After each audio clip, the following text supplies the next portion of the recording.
నేను అనేది ఏంటంటే మావిగన్ అన్న కాన్సెప్ట్ మీరు తీసుకొచ్చారు. మచిలీపట్నం, విజయవాడ, గుంటూరు మావిగన్. అంటే మీరు ఇంతకు ముందు తీసుకొచ్చినటువంటి 3 రాజధానులు అన్నది ఫెయిల్యూరా? జగన్మోహన్ రెడ్డి గారు ఫెయిల్యూరేగా. మీరు తీసుకొచ్చింది కదా 3 రాజధానులు, ఫెయిల్యూర్ అని మీరు ఒప్పుకుంటున్నారా? ఒప్పుకున్నట్టే. అరే దొంగలని మీరే భలే ఒప్పుకున్నారా? విరమించుకుంటా, ఎందుకు ఒకటే విషయం, విరమించుకోండి, మావిగన్ తీసుకురండి. సరే, మావిగన్ గురించి మాట్లాడినా కూడా ఇట్ ఇస్ టూ లేట్ కదా. కొంచెం లేట్ అయింది అంతేగా. మామూలు లేటా? జీవితకాలం లేట్ రా. ఇప్పుడు మీరు ఇదేదో 3 ఏళ్ల కింద 4 ఏళ్ల కింద తెచ్చుంటే ప్రజలకు అర్థమయ్యేది, ప్రజలు మీతో నిలిచేవాళ్ళు.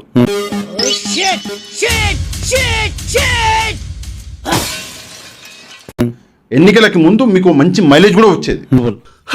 ఎందుకంటే ఇందాకే మనం చెప్పినాం, అమరావతిలో ప్రజలు లేరు, ఇక్కడ ప్రజలు ఉన్నారు. ఇక్కడ ప్రజల భూమి రేటు పెరుగుతుంది, అప్పుడు అందరూ మీతో నిలబడేవాళ్ళు. పాములు పట్టేవాడు పాము కాటికే పోయినట్టు కళావైద్యుడు కళావైద్యం వికటించి కాళ్ళు చేతులు పోగొట్టుకున్నాడు.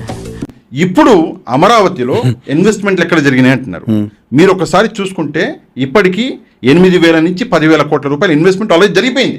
జై చంద్రబాబు, జై చంద్రబాబు, జై చంద్రబాబు, జై చంద్రబాబు, జై చంద్రబాబు, జై చంద్రబాబు.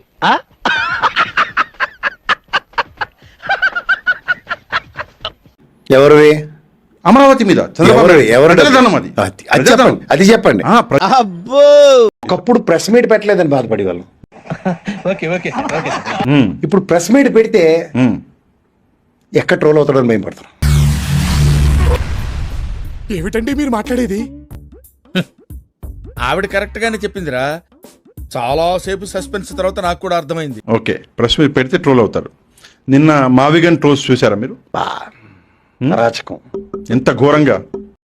ఏంటాది గారు, ఎంత పని జరిగింది? మహా దుర్మార్గులు అందరూ కలిసి మిమ్మల్ని ఈ స్థితికి తీసుకొచ్చి వదిలేశారే. అమరావతి ఇప్పుడు మొదలు పెడుతున్నాం కాబట్టి ప్రతిదానికి హైదరాబాద్ తోనూ ఇంకా దేనితోనూ మనం పోల్చక్కర్లా. ఎందుకు మనం ఏం చేయాలి ఇప్పుడు? నా సింపుల్ ప్రశ్న నేను నిన్ను అడిగింది. ఇంకా క్వశ్చన్ లా కొంచెం ఈజీగా ఉన్నది అడగాలి. చంద్రబాబు నాయుడు గారు అమరావతి అనే ఆయుధం అన్నది ఆయన మీడియా వాళ్ళకనండి, ఆయన కార్యకర్తల చేతికిచ్చాడు. ఇది అమరావతి మీ ఆయుధం, మీరు పోరాడండి అన్నాడు. జగన్మోహన్ రెడ్డి గారు ఆయన కార్యకర్తలకి, మీడియా వాళ్ళకి, డిజిటల్ మీడియా వాళ్ళకి ఏం ఆయుధం ఇచ్చాడు?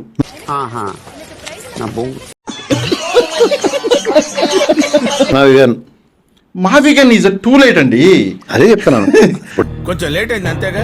యుద్ధంకి మీరు మిమ్మల్ని పంపించాలంటే 5 ఇచ్చి పంపించాలా అక్కర్లేదా? అది ఏం సార్, నవ్వు ఆపుకుంటున్నావు కదరా. మీరే అడగమన్నారు. ఒక విషయం, 5 ఇచ్చి పంపించారు చంద్రబాబు గారు అన్నప్పుడు. ఓకే, వీళ్ళకి యుద్ధం చేయడానికి 5 ఇచ్చి పంపించాలి. 3 రాజధానులు ఎక్కడ? ఎందుకు మాస్టారు మాటిమాటికి అడుగుతారు? నాకు మాత్రం అది అయిపోయింది అధ్యాయం. ఓకే, అంటే రాజకీయాల్లో ఇక అయిపోయిన అధ్యాయం అంతే. విత్డ్రా చేసుకో, ఫ్లోర్ ఆఫ్ ద హౌస్ లో ఎప్పుడైతే జగన్మోహన్ రెడ్డి విత్డ్రా చేసుకున్నాడో, ఈ has accepted his failure.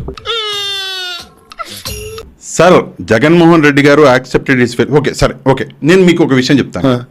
Accepted his failure అన్నారు, మావిగన్ అన్నారు. మరి ఇప్పుడు అమరావతికి ఎందుకు వ్యతిరేకం కాదంటున్నారు? మరి నిజమేందో అబద్ధమేందో తెలుసుకునే తెలివితేటలు వాడికాడు ఉండేరా? అడుటి క్రాకు ఎవడి ఏం చెబితే అదే నిజమని నమ్ముతాడా? మనం ఇక్కడ ఏం డిస్కస్ చేస్తున్నామంటే పార్టీల స్టాండ్ ఏంటి అమరావతి మీద. జగన్మోహన్ రెడ్డి గారి స్టాండ్ ఒకవేళ అమరావతికి మేము వ్యతిరేకం కాదు అన్నప్పుడు వై మావిగన్ కాన్సెప్ట్ ఎందుకు వస్తుంది? అంటే అది వ్యతిరేకం ఉన్నప్పుడే కదా ఆల్టర్నేటివ్. ఇప్పుడు మావిగన్ కన్నా ముందు 3 రాజధానులు వచ్చింది మీరే. ఒకటి అవునని చెప్పు, లేదా కాదని చెప్పు. అది వదిలేసి రుబ్బిన పిండినే మళ్ళీ మళ్ళీ రకరకాలుగా రుబ్బుతున్నావు. ఇప్పుడు మీరు 3 రాజధానులు విరమించుకున్నారని మీరే చెప్పారు ఇందాక. ఇప్పుడు అమరావతికి మీరు సపోర్ట్ చేస్తున్నామన్నారు, అమరావతికి మేము వ్యతిరేకం కామన్నారు, సపోర్ట్ చేసినట్టే. మరి మావిగన్ ఎక్కడి నుంచి వచ్చింది? దరిద్రాన్ని చంపడానికి బెల్ట్ బాంబులు కావాలరా? వాడేసిన పాత బ్లేడ్ చాలరా? చూద్దాంలే. చూడటం కాదండి, మీరు చెయ్యాలంతే. సరే, మీరు ట్రై చేస్తారన్నారంటే అది ఓకే అయిపోయినట్టు.